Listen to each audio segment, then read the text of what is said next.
Ladies, gentlemen, and Haradrim of all ages, Diablo 4 is getting closer to release one day at a time, and of course, as we get closer, we are given more and more information.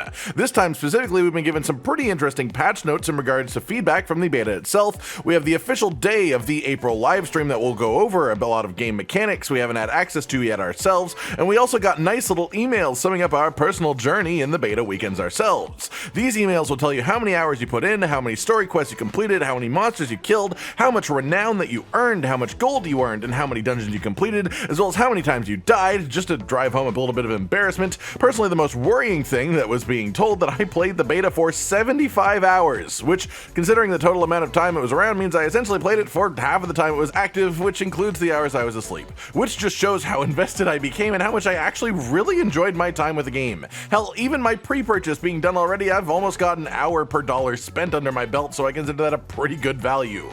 Moving on though, check out your own emails for your own personal stats, as they're all individualized. Of course, we have actual patch notes from the devs themselves to go over as well. A thing I feel important to mention here is that these changes will all be in place by the release of the game proper in June, and that the majority of, if not all of these changes, are due to the beta weekends existing. The amount of people that played the beta and the feedback left by these players. I've said it before and I'll say it again, the beta weekends were called beta for a reason. Many people were complaining and saying, no, it's just a demo that they called the beta, nothing's gonna get changed.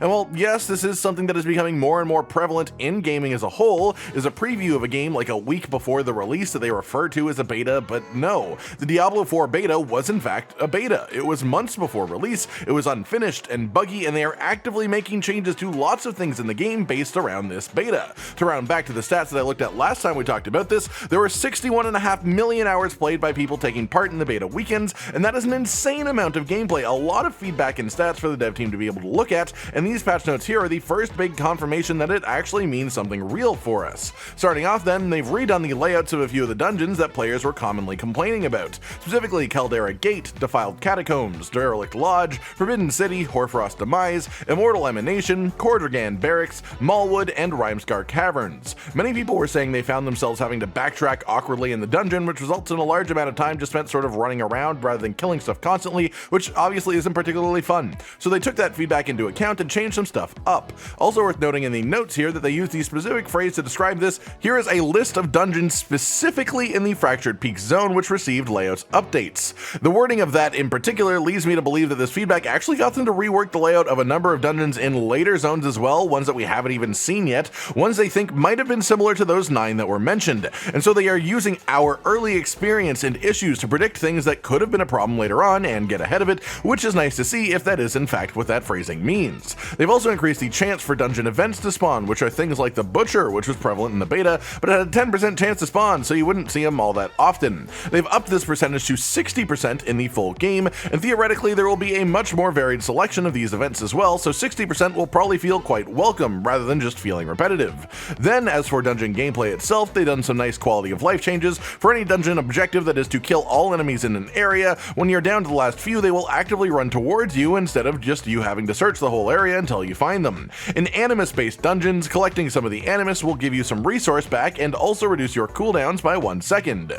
Rescuing the Prisoner-based dungeons has had its time reduced and also drops a health potion when you complete each of the various objectives. And in any of the dungeons that require you finding an object and bringing it back to the pedestal, once you have the object on your back, your move speed is increased by 25%, which is pretty neat. As well, the channel time has been eliminated for placing these items on pedestals, and when you interact with these, it will restore your health, resource, potions, and reset cooldowns. They've added a mini-map ping when a door is opened, presumably for multiplayer, so you know when another player completes an objective, and the dungeon objectives to take down a specific structure have been given more combat mechanics so that you aren't just sitting there whacking an inanimate object while other things try to defend them. Please don't kill my tree, Daddy! Then after that, we have a nice host of class balance changes which we can't really test for ourselves, obviously of course, but are nice to see being thought of this early on. They've increased the amount of stun that elite enemies take before becoming unstoppable, and they've made a bunch of changes to legendary powers as well. Barbarian has gotten a 10% damage reduction passive just as a whole across the board, no need to invest points into it, it's just part of the class now.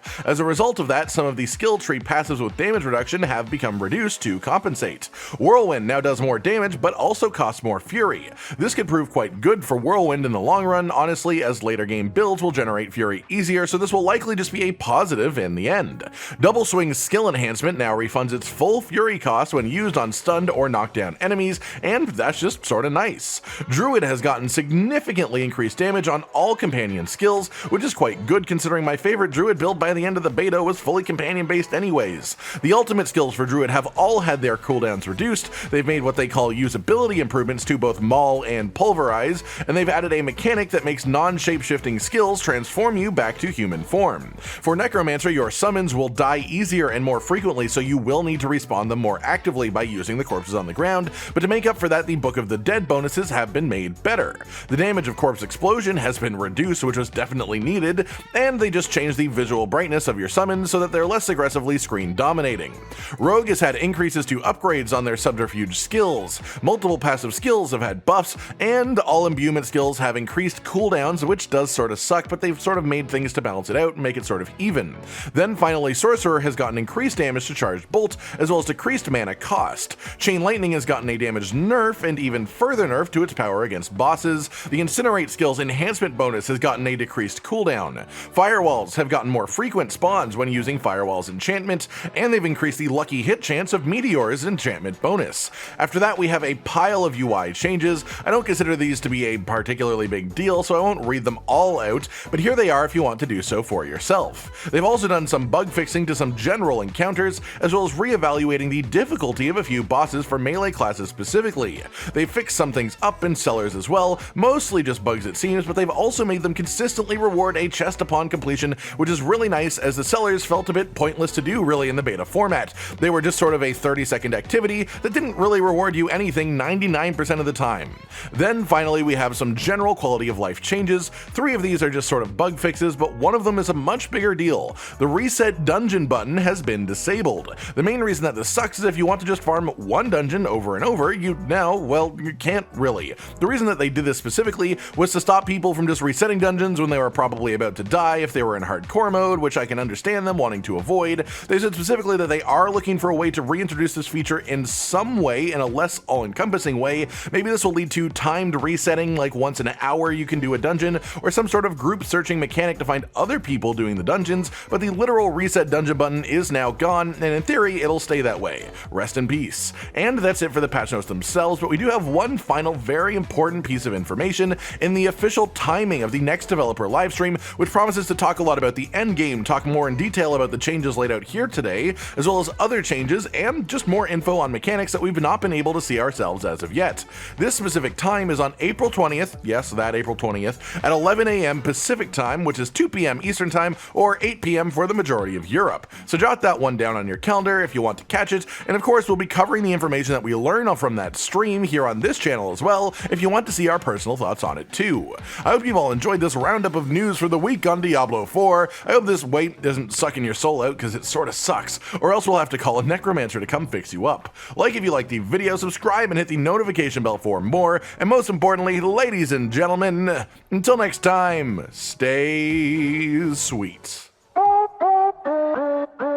Josh, Cotton, and Hollow with the videos, dropping the humor like a hammer on your tippy toes, bringing entertainment on a daily arrangement to take our insanity and turn it into entertainment. Yes, I said entertainment twice, to reiterate that it is nice to look into your faces on a mostly daily basis when you let us in your homes to make the whole world a stage. Goodbye.